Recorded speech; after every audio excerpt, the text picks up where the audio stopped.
escreveu Mateus, capítulo 24, versículo de número 21, diz assim: Porque haverá então grande, que diz aí? Mais alto, grande aflição.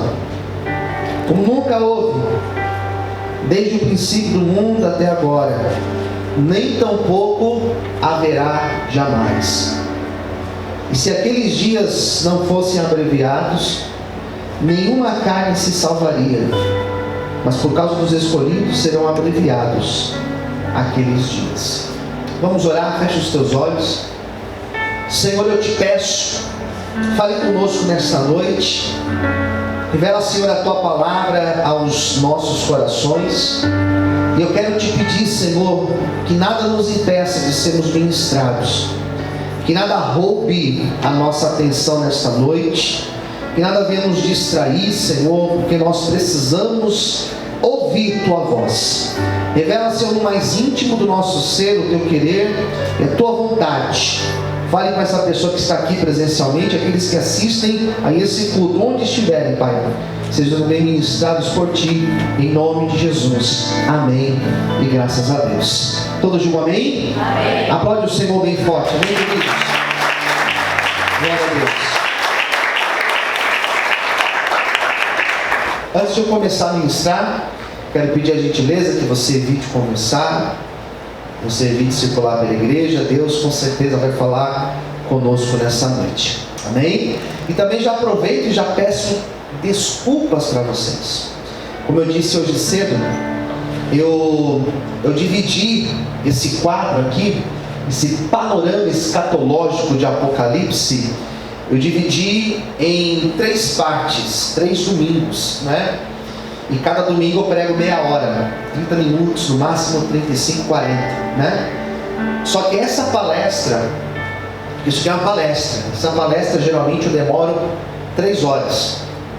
Então eu resumi 3 horas em 1 hora e meia, em 3 pregações de meia hora. Então é impossível eu dar conta de falar tudo que eu tenho que falar em apenas 30 minutos. Conversei hoje cedo com a igreja, provavelmente semana que vem eu faço a última aula, mas eu vou esticar mais uma semana para fazer um resumão. Sabe resumão? Que o professor faz, que a gente não pode faltar, né? Na faculdade, na escola. Provavelmente depois da semana que vem eu vou fazer um resumão para recapitular tudo aquilo que nós falamos nesses 3 encontros. Amém, queridos? Amém. Bom, para a gente começar, deixa eu explicar qual foi a divisão que eu fiz. A primeira divisão que eu fiz desse quadro escatológico foi essa primeira parte aqui, que é a primeira vinda de Jesus, primeira vinda dele, citada nos evangelhos, quando ele veio, quando o Verbo encarnou e habitou entre nós, João capítulo 1. Jesus fica aqui por 33 anos, e no final dos 33 anos ele olha para os seus discípulos e ele diz: eu vou para o Pai, mas eu voltarei. Vai acontecer a segunda vinda. E quando Jesus fala da segunda vinda, quando ele explica que voltaria, os discípulos perguntaram: Senhor, mas quando isso vai acontecer? E Jesus falou: não compete eu dizer para vocês, somente o Pai sabe isso. Mas eu deixarei para vocês alguns sinais. E estes sinais são os sinais daqui, ó. São chamados de princípios das dores.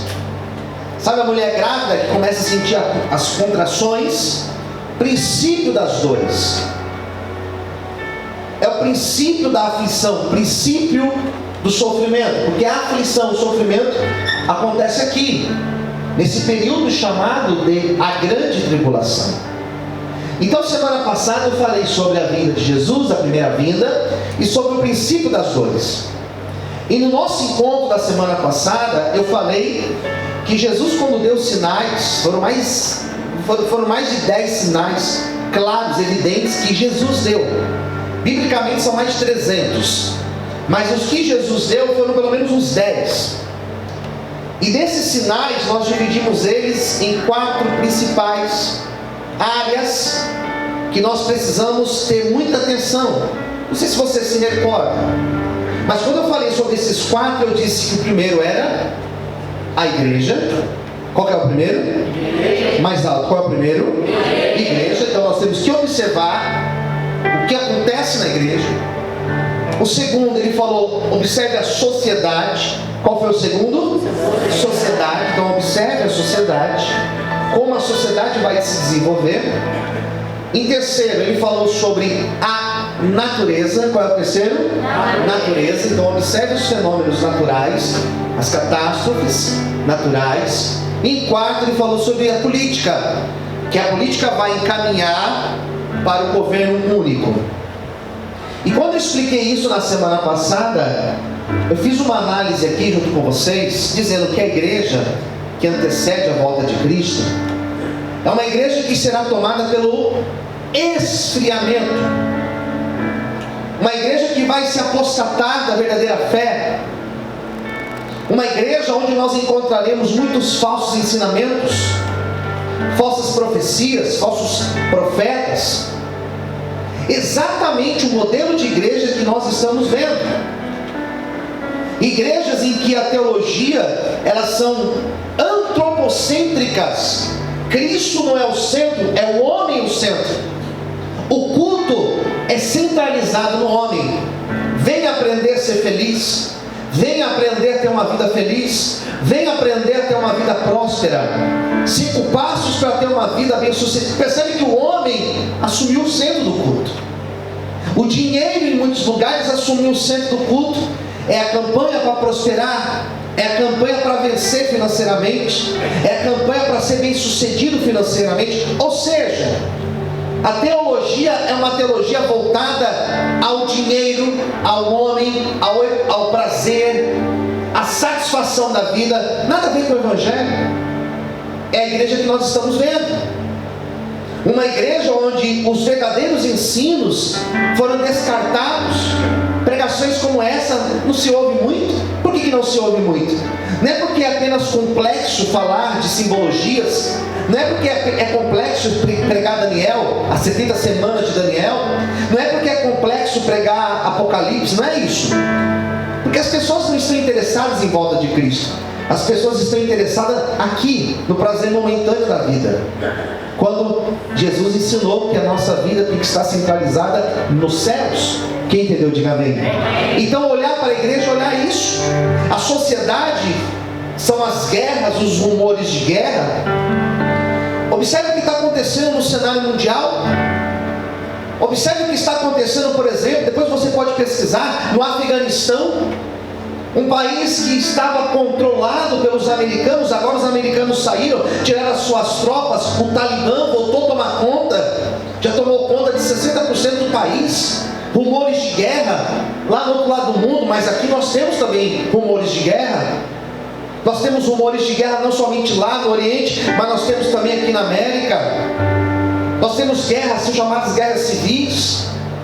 Então Jesus falou que a sociedade da época é uma sociedade sem amor, uma sociedade que não vai amar, uma sociedade com avanço científico.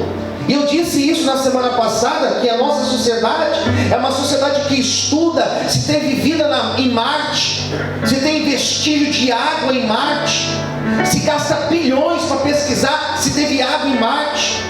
E bilhões que poderiam ser aplicados aqui para sanar a fome da terra, para eliminar a miséria na terra. Se paga o que paga para um jogador de futebol. Essa semana, quando eu vi quanto o Messi vai ganhar por dia lá no Paris Saint-Germain, eu falei, não é possível. 486 mil reais por dia.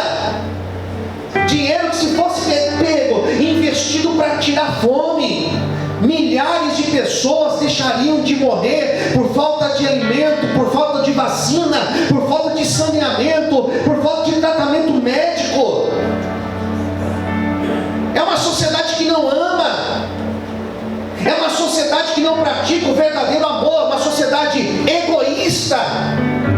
Jesus disse, observe a sociedade violenta. É o que nós temos visto, onde as pessoas matam, queimam, cortam a pessoa, joga a pessoa no rio, enterra a pessoa viva. Não tem amor, parece. É é essa sociedade que Jesus disse que nós encontraríamos próxima à sua vinda. Ele falou para nós observarmos a natureza. E essa semana a gente teve vários casos em que a natureza mostrou que Jesus está voltando. A temperatura lá na Espanha essa semana, 49,5 graus. Sabe o que é isso? É quase 50 graus. Quase 50 graus. Na Espanha. Na Turquia, acabei de ver, teve uma enchente. Parece que 200 mortos, se não me engano, já teve lá na Turquia. Agora, no Haiti, aqui no Caribe, um terremoto essa semana, gente. Essa semana, mais de 300 mortos. Agora no Haiti. Isso porque não foi na capital, lá em Porto Príncipe, foi mais afastado. Se fosse na capital, novamente nós teríamos 200, 300 mil mortos, como já teve aí alguns anos atrás. Jesus disse que próximo da tua vinda, terremoto, enchente, destruição, calor, as geleiras estão derretendo, as águas estão avançando para o continente, para as costas, e as pessoas não estão percebendo. Aquecimento global, a temperatura do planeta nunca esteve tão quente como agora. Cada ano sobe um pouco a temperatura. Ah, pastor, mas é a camada de ozônio, é um buraco na camada de ozônio. Sim, queridos, mas isso é sinal que Jesus está voltando. Posso ouvir um amém? Ele falou para nós observarmos a política.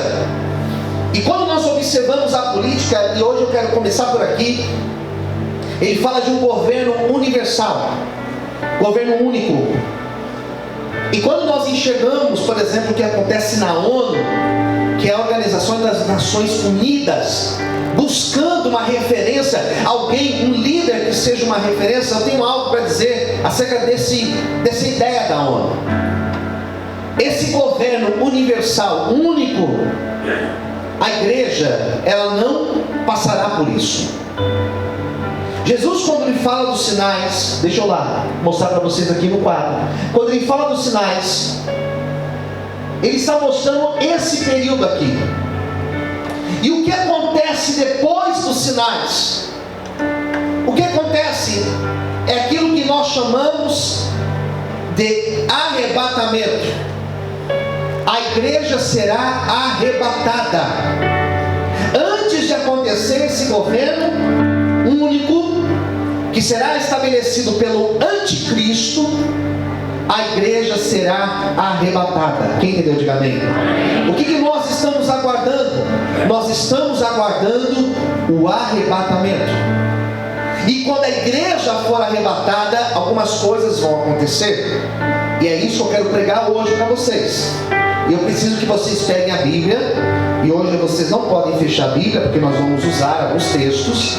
Abra comigo na primeira carta que Paulo escreveu aos Tessalonicenses, no capítulo de número 4. Eu vou falar devagar, porque tem gente que anota. Então, para quem estiver anotando, você vai anotar essa primeira referência de hoje. Primeira carta de Paulo aos Tessalonicenses. Glória a Deus. No capítulo de número 4. Capítulo de número 4, versículo de número 13, que diz assim: não quero, porém, irmãos, que sejais ignorantes acerca dos que já dormem, para que não vos entristeçais como os demais, que não têm esperança. Porque se cremos que Jesus morreu e ressuscitou, assim também aos que em Jesus dormem, Deus os tornará a trazer com Ele. Dizemos-vos, pois, isto pela palavra do Senhor, que nós, olha só, nós, os que ficarmos vivos para a vinda do Senhor, não precederemos os que dormem, porque o mesmo Jesus descerá do céu com alarido, e com a voz do arcanjo, e com a trombeta de Deus, e os que morreram em Cristo, que diz aí, ressuscitarão primeiro. Depois nós, os que ficarmos vivos, seremos, qual é a palavra que aparece aí? Seremos mais altos, seremos arrebatados juntamente com eles nas nuvens, a encontrar o Senhor nos ares. Assim estaremos sempre com o Senhor. Portanto, consolai-vos uns aos outros com essas palavras. Olha para cá. Aqui fala do arrebatamento. Quem falou sobre o tema volta de Jesus? Nós temos vários textos. No Novo Testamento nós temos Jesus, nós temos Pedro, nós temos João e nós temos Paulo. E Paulo explica muito claro, é transparente isso. Paulo fala sobre o arrebatamento da igreja. Paulo vai dizer que quando a igreja for arrebatada, acontecerá no mesmo instante a primeira ressurreição. Por que primeira ressurreição? Porque a Bíblia fala de duas ressurreições. Quantas ressurreições eu disse? Duas. Nós não acreditamos na reencarnação. A doutrina da reencarnação, que é uma doutrina espírita, é a doutrina que diz que a pessoa ela morre e ela retorna e ela passa por um processo evolutivo até ela se tornar totalmente iluminada e não precisar mais voltar. Não é isso que a Bíblia ensina. Nós também não acreditamos, como os hinduístas, que a pessoa pode retornar para um outro corpo, ou ela pode retornar no minério, ou ela pode retornar num outro animal. Nós também não acreditamos nisso, porque a Bíblia é categórica em dizer que nós iremos ressuscitar. E a primeira ressurreição, ela acontece aqui, queridos. Ela acontece no arrebatamento da igreja. Quando Jesus vier para arrebatar a igreja, todos aqueles que morreram, desde a fundação do mundo até o momento do arrebatamento da igreja, que morreram em Deus, que morreram em Cristo, quando Jesus vier arrebatar a igreja, esses mortos ressuscitarão. E nós, igreja, que estivermos aqui, nós seremos arrebatados. A minha roupa fica, a minha casa fica, o meu carro fica, dois numa cama, um vai, o outro fica, o carro fica desgovernado, o avião fica desgovernado. Por quê? Porque Jesus, quando voltar para arrebatar a igreja, 8 milésimos de segundo, um abrir e fechar de olhos, ele arrebata a igreja. Nós, se nós estivermos vivos, nós seremos arrebatados com ele, aleluia. Aqueles que morreram em Deus, quando Jesus tocar a trombeta, quando os anjos tocarem a trombeta, eles ressuscitam e nós encontraremos com o Senhor nos ares. Você pode dar glória a Deus e exaltar o Senhor por isso, aleluia. Glória a Deus. Olha aqui, essa é a primeira ressurreição. E a segunda ressurreição? A segunda ressurreição eu não vou explicar hoje, mas ela acontece aqui, ó. Tá vendo aqui? Tá vendo o trono? Dá para chegar daí? A segunda ressurreição acontece aqui. Todos que morreram desde a fundação do mundo até esse instante, que não morreram em Deus, quando chegar aqui, nesse momento, depois do milênio, ressuscita, e aqui eles serão julgados e condenados. É a segunda morte, diz a Bíblia. Essa é a segunda